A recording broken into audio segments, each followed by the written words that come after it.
வேகமாக வானோக்கி உயரும் பாம்பனின் புதிய தூக்கு பாலம். சுமார் 530 கோடி செலவுல புதிய ரயில் பாலம் கட்டுமான பணிகள் தொடங்கி நிறைவடைஞ்சிருக்கு. இதை தொடர்ந்து அதோடைய தூண்கள், அதுக்கப்புறமா பாலத்துடைய உறுதித்தன்மைய ஆய்வு செய்யறதுக்காகவே ரயில்வே முதன்மை பாதுகாப்பு அதிகாரியான சௌத்ரி நேத்து ஆய்வு மேற்கொண்டிருக்காங்க. இதை தொடர்ந்து 2வது நாளா தானியங்கி தூக்கு பாலத்தை ஆய்வு செஞ்சிருக்காங்களாமா. ஒரு பக்கம் அங்க இருக்கக்கூடிய பொறியாளர்களுமே தீவிர சோதனையில ஈடுபட்டு வராங்க.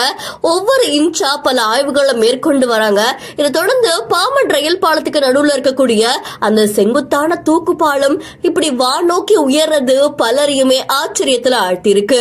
பழைய ரயில் பாலத்துடைய தூக்கு பாலத்துக்கு பக்கத்திலேயே இந்த புதிய ரயில் பாலத்துடைய தூக்கு பாலம் இப்படி செங்குத்தா உயர்ற காட்சிகள் இப்போ சமூக வலைத்தளங்கள்ல வைரலா பரவிட்டு இருக்கு. இதை தொடர்ந்து இப்ப ஆய்வுகள் மேற்கொள்ளப்பட்டு வருது அப்படின்னு தெரிவிக்கப்பட்டிருக்கு. இந்த செங்குத்தான தூக்கு பாலம் வானோக்கி உயரும் போது அது கடையில குட்டி குட்டி படகுகள் எல்லாமே அதை கடந்து போது இந்த காட்சிகள் சமூக வலைத்தளங்கள்ல வைரலா பரவிட்டு இருக்கு. இந்த வீடியோ தொடர்பான உங்களுடைய கருத்துக்களை கமெண்ட்ல சொல்லுங்க. மேலும் செய்திகளுக்கு பிஹைண்ட் ஃபாலோ பண்ணிக்கோங்க.